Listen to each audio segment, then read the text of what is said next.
Olá meus amores, tudo bem? Bem-vindos a mais um vídeo neste canal. E o quadro de hoje nós vamos falar sobre a série Sex Education. Então bem-vindos a mais um vídeo aqui no nosso YouTube.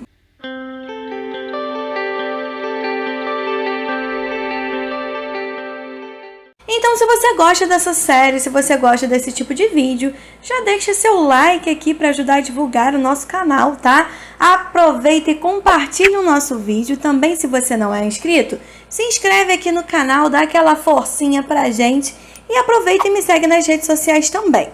Antes que eu me esqueça, já peço desculpa pelo ruído de fundo, que é o barulho do ar-condicionado, mas não tem jeito, o Rio de Janeiro hoje tá muito quente. E falo pra vocês, o vídeo vai ser baseado na primeira e na segunda temporada da série, que foi o que nós assistimos. A terceira temporada está em andamento? Está em andamento, estamos assistindo, mas a gente não vai falar nada sobre ela, até porque a gente assistiu só 2 episódios. Então, se você ainda não assistiu a terceira temporada e não quer tomar spoiler, pode ficar tranquilo que nós não vamos falar nada dela. Agora, sobre a primeira e a segunda, se você não quer spoiler, corre desse vídeo, porque como eu já falei da vez anterior lá no vídeo de Lucifer, eu não tenho filtro. Sex Education é uma série que se passa no Reino Unido, uma série do Netflix. E nós vamos contar aqui um pouco a história desses personagens e falar um pouco sobre a importância, uma conversa sobre a educação sexual. Um dos personagens principais é o Otis, que é um menino muito tranquilo, um menino muito calmo, aparentemente tímido, aparentemente introspectivo, que tem a mãe que é terapeuta sexual. A mãe dele é um caso à parte, porque tem coisas que eu gosto muito dela e tem coisas que eu não gosto tanto assim. Mas acontece que o Otis tem alguns traumas que eu vou falar mais para frente, e isso acaba atrapalhando ali um pouco o desenvolvimento do personagem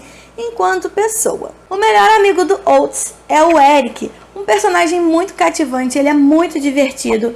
Eu amo a amizade desses dois, é uma amizade muito verdadeira, muito fofa, e o Eric é aquele cara que sabe quem é, ele sabe quem ele é. E é isso que eu amo nesse personagem, apesar dele ter ali alguns conflitos internos.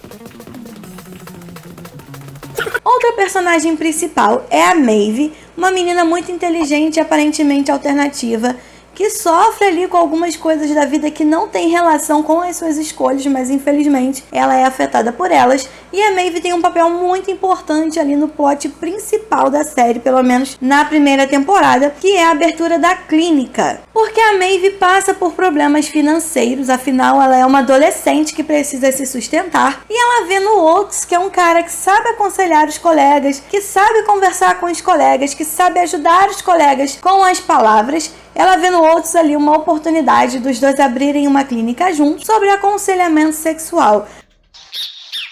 Afinal, eles estão dentro de um colégio cheio de adolescentes que estão dando início à sua vida sexual sem fazer a menor ideia do que eles estão fazendo.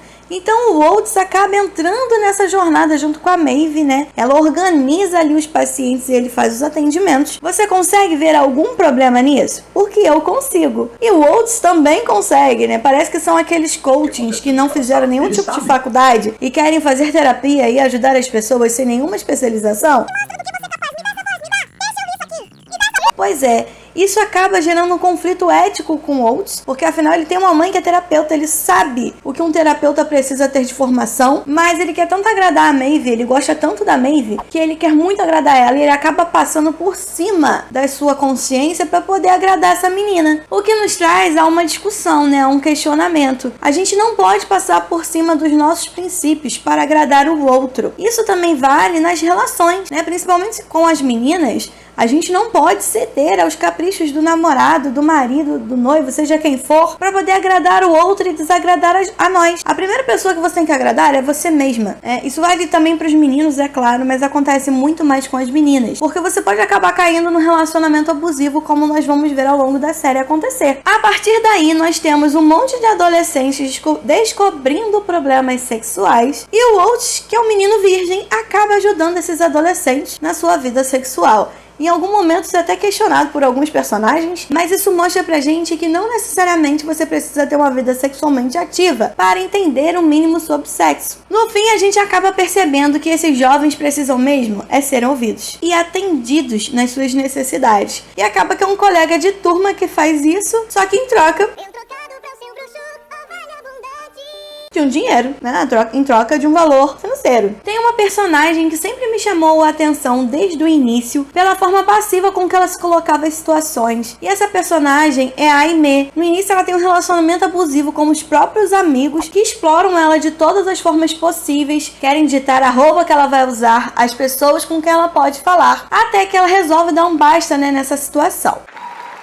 Então a Aimee, ela nunca fazia as coisas para se agradar e sempre para agradar o outro. Isso levou ela a uma série de relacionamentos abusivos, não somente com os amigos, mas com namorados também. Até que ela conhece um garoto muito legal que começa a se preocupar com ela em si, não só com o corpo dela. E quando esse menino questiona ela do que ela gosta, ela fica totalmente perdida, sem saber o que dizer, sem saber o que fazer, porque ninguém nunca perguntou do que ela gostava, principalmente nas suas relações amorosas. Ela se consulta com o Oates e o Oates fala pra ela que ela precisa se conhecer e conhecer do que ela gosta, o que ela quer, o que ela sente, o que é bom, o que dá prazer pra ela. E ali a Aimee começa a se conhecer numa cena hilária, né? Onde ela começa a conhecer o próprio corpo. Eu tô olhando pro William porque o William tá rindo.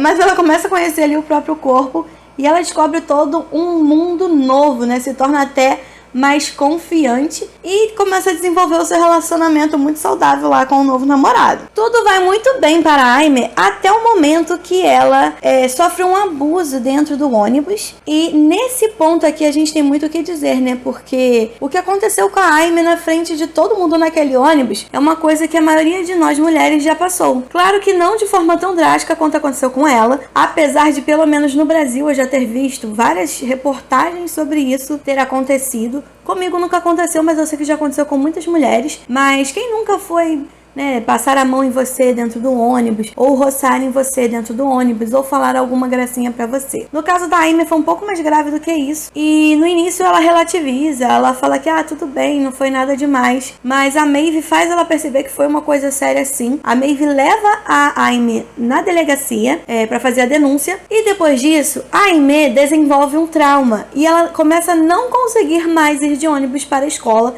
Ela passa a ir andando, sendo que a escola é muito distante. Então ela muda até mesmo o seu figurino, ela muda a sua roupa para poder ir de tênis agora. E isso é muito sério, né? É uma sequela muito séria que essa menina fica por um abuso que ela sofreu. Aqui eu acho que é muito importante a gente mostrar para criança e para adolescente quais são os limites do corpo. Aonde que alguém pode te tocar? Qual é o limite? O que é aceitável? O que não é aceitável? Então aqui cabe orientação sexual. Orientação sexual é sobre isso. É sobre a gente ensinar a criança e ao adolescente o que é um abuso, o que está sendo exagero. Então a gente precisa desse tipo de orientação, a gente precisa desse tipo de educação, né? Sex education, que é o que hoje em dia é muito polêmico, né? As pessoas acham que educação sexual é a gente falar de sexo com o adolescente. E não é bem assim, exatamente. Quando na verdade, às vezes a orientação sexual vai até ajudar esse adolescente, principalmente o adolescente, a esperar um pouco mais, a esperar estar pronto, a mostrar as consequências do que o sexo pode trazer, né? A gente vai falar sobre isso aqui ainda no vídeo, mas é muito importante que a gente esclareça. Educação sexual não é estimular crianças e adolescentes a fazerem. A educação sexual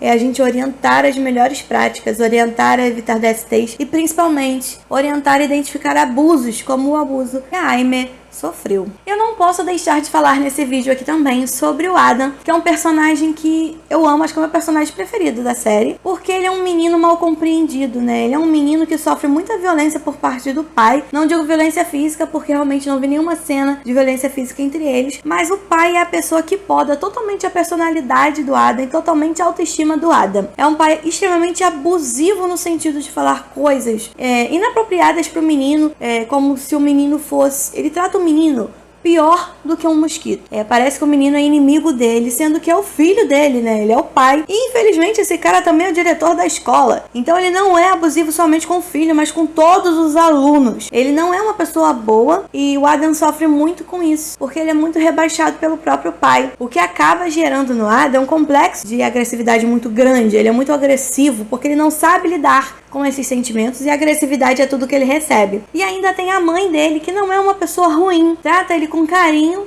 mas não faz nada perante os abusos do pai. Ela não defende esse menino quando o pai castiga ele verbalmente ou quando o pai rebaixa esse menino até mesmo em público. Então é uma mãe muito omissa. E eu sei também que o relacionamento dela com esse marido é um relacionamento abusivo, mas aqui não é a pauta que a gente está querendo trazer, esse relacionamento abusivo entre eles, né? Eu quero trazer a pauta da relação entre mãe e filho e pai e filho, que é uma relação muito ruim. Aproveitando aqui o gancho do Adam, a gente vai falar sobre o Eric mais profundamente. Como eu disse, o Eric é um menino homossexual que ele sabe muito bem o que ele quer e quem ele é. Isso incomoda o Adam porque ele é um menino que está perdido. E o Adam também está descobrindo a sua sexualidade. Ali no final da segunda temporada a gente tem um pouco desse vislumbre. E eu acredito que essa segurança que o Eric tem incomode o Adam, porque apesar dele se fazer de muito forte ali, ele é um menino que está quebrado. Ele é um menino que está precisando se descobrir, precisando de um ombro amigo, né? Precisando de um abraço. E no final da segunda temporada, tem uma cena que me fez chorar do Adam, que foi quando a Ola, que é a ex-namorada do Otis, ela fala pra ele que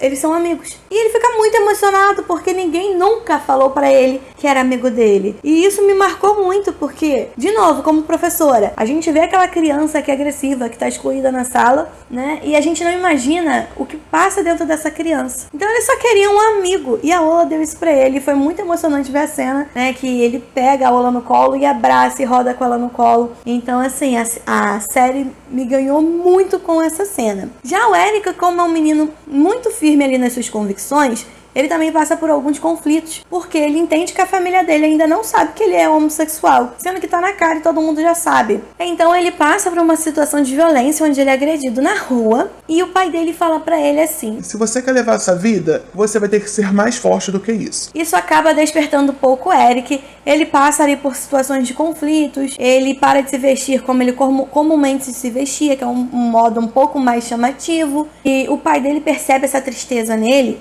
Só que o pai dele também tem as suas limitações. Eu entendo a situação dos pais do Eric, principalmente do pai, como um pai que quer acolher e ajudar o filho, mas ele não sabe muito bem como. E assim, eu tiro meu chapéu para esse pai, porque ele realmente está tentando. É diferente do pai do Adam, que nem tenta, né, que só tenta prejudicar. O pai do Eric às vezes atrapalha um pouco, mas ele atrapalha tentando ajudar. Ele está tentando também descobrir como é ser pai de um menino homossexual, já que no universo dele, ali onde ele foi criado, porque eles vêm de outro país onde ser homossexual é até mesmo crime, né? Então pra ele é um pouco complicado, mas ele tá tentando e ele faz de tudo pra poder ajudar o filho dele. E tem uma cena que é muito significativa, que o Eric fala assim: o seu medo me atrapalha. Porque o pai tem muito medo que ele apanhe na rua, né? Que ele seja agredido como ele já foi anteriormente. E o pai toma um choque com isso, né? O Eric, ele parece que renasce ali naquela cena. Ele se autoafirma ali naquela cena e ele assume quem ele é perante todo mundo. Mas eu acho que a atitude do pai do Eric é uma atitude louvável. E é um relacionamento legal que ele tem com os pais dele, assim, realmente é muito legal. Ele tem as irmãs, a mãe, que é uma família, assim, super divertida. Então, assim, é um dos meus personagens preferidos também. E agora nós vamos falar um pouco do Jackson, que é o menino de ouro da escola, é o monitor dos alunos, ele é um nadador, ele é um menino que tem lá todas as oportunidades no esporte, que tem a chance de ganhar uma bolsa para a faculdade pelo esporte. Só que esse menino, ele não quer mais nadar. E ele continua com esse esporte porque ele quer agradar uma das mães dele. E ele não sabe como falar para a mãe que a natação já não é mais o esporte que ele quer seguir, não é mais o que ele quer fazer da vida. Não é isso mais que traz a sua identidade. Então ele entra num conflito muito grande que faz esse menino desenvolver até síndrome do pânico, onde ele tem alguns ataques. A coisa fica tão feia que ele chega a machucar uma das mãos propositalmente para não poder nadar. Então isso é um ato de desespero dessa criança, desse adolescente. Ele está pedindo socorro, pelo amor de Deus, alguém me ajuda. E quem ajuda ele é uma amiga, contando para as mães que ele machucou a mão propositalmente. E ele fica com muita raiva dessa amiga. Eu achei também muito corajosa ela de ter feito isso. É porque ela identificou ali o problema e ela teve coragem de fazer o que era preciso para poder ajudar o amigo dela, mesmo sabendo que o amigo dela ficaria chateado. E às vezes isso é um pouco necessário, né? A gente tem que fazer alguma coisa, às vezes que o outro não quer. Não tô falando ser abusivo, tá, gente? Preste atenção, tá?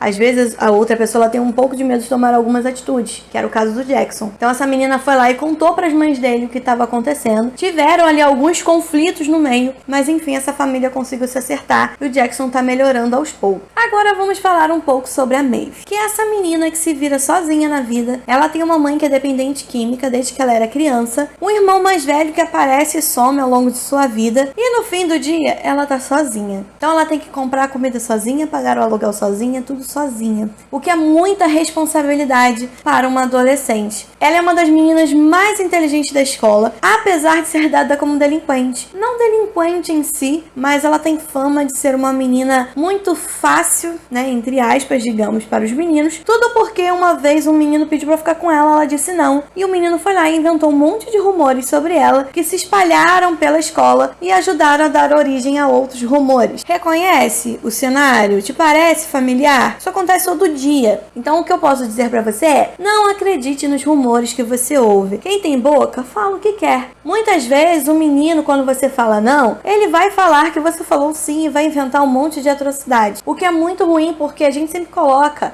a moral das meninas sob questionamento, não é verdade? Então assim, o que a menina faz ou deixa de fazer não é problema de ninguém. E a gente não deveria julgar uma pessoa com base no que o outro está dizendo sem conhecer essa pessoa de verdade. Então a Maeve, ela sofre muito com esse estereótipo que foi criado ao redor dela. Ela acaba meio que assumindo esse estereótipo pra mostrar que ela não tá nem aí, mas ela tá sim, né? A gente vê que isso é uma coisa que machuca muito ela. E infelizmente, apesar dela ser uma das meninas mais inteligentes da escola, ela não tem uma base familiar, não tem um apoio familiar pra ajudar ela a desenvolver as suas aptidões. Quem tá ajudando muito a Maeve é uma professora da escola que observou esse lado dela e acaba ajudando ela, escrevendo ali em projetos, indicando projetos para ela poder participar, e a escola começa ali a ajudar a Maeve a se desenvolver. Então a gente vê aqui o quanto é importante a gente ter uma base familiar. Crianças que têm bases familiares sólidas, né, têm apoio familiar, elas tendem a se desenvolver melhor, com maior facilidade. Isso também é uma coisa que como educador a gente tem que avaliar, tá? Às vezes você tem um aluno que é muito bom,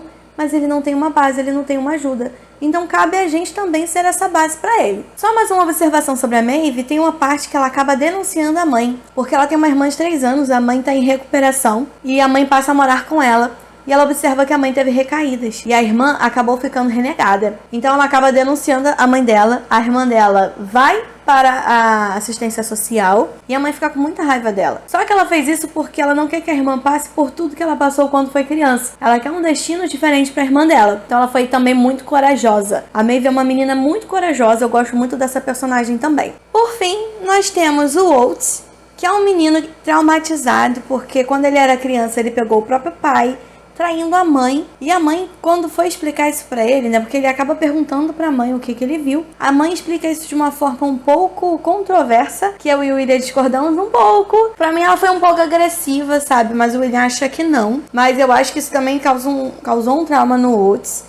Tanto que ele tem uma crise de pânico também em um dos episódios. E ele fica passando flash na cabeça dele de toda essa cena, né?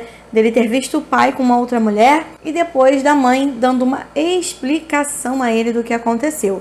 Então isso acaba gerando um trauma no Oates. E ele tem problemas sexuais também por conta disso. Pra finalizar, eu vou falar aqui como professora de biologia. Em uma das cenas, acho que foi o primeiro episódio da segunda temporada, que mais me pirou a cabeça, né? Que é o episódio da clamídia. Tinha um surto de clamídia na escola, que eles chamaram de histeria coletiva depois, onde acho que uma ou duas pessoas pegaram clamídia e a escola inteira estava achando que todo mundo ia pegar. Parecia que era Covid, todo mundo de máscara. Dali a gente vê a importância da orientação sexual e da aula de biologia, né, meus amores? Vamos vender aqui meu peixe. Mas por quê? Gente, quem estudou o mínimo de biologia sabe que clamídia é uma DST, logo você não vai pegar pelo ar. Tá? Então assim, até os professores estavam usando máscara. Foi um pouco desesperador. Enquanto professora de biologia vê aquela cena, foi doído. E aí entra a mãe do Oates, que foi muito sólida, muito consciente nesse momento,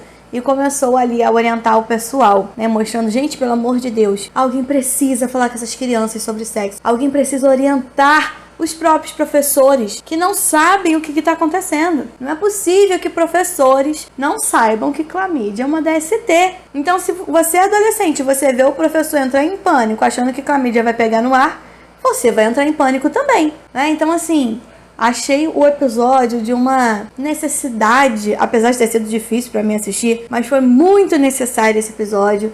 Foi muito bem construído e eu amei, né? Apesar de ter odiado, eu amei. Mas é exatamente isso. Acho que Sex Education mostra a necessidade dos diálogos dentro do ambiente acadêmico com o adolescente, né? Então, assim, pra mim é uma série maravilhosa. Infelizmente, é uma série que eu não posso indicar para os meus alunos, porque tem muitas cenas de sexo. Então, já pensou, o aluno vai assistir, vai falar assim, mas foi a professora que indicou? Então, eu não posso indicar para os meus alunos, mas posso indicar para os meus colegas professores. É legal para a gente poder entender um pouco a cabeça do aluno e um pouco como a gente pode estar orientando e ajudando esses alunos, tá bom? Então fica aí a minha dica. E se você gostou desse vídeo, já deixa aí esse like, larga o dedo no like, larga o dedo no compartilhar. Se não é inscrito, se inscreve nesse canal, tá? Dá o meu biscoito aí e me segue também nas redes sociais, tá bom, gente? Até a próxima semana aí. Tchau!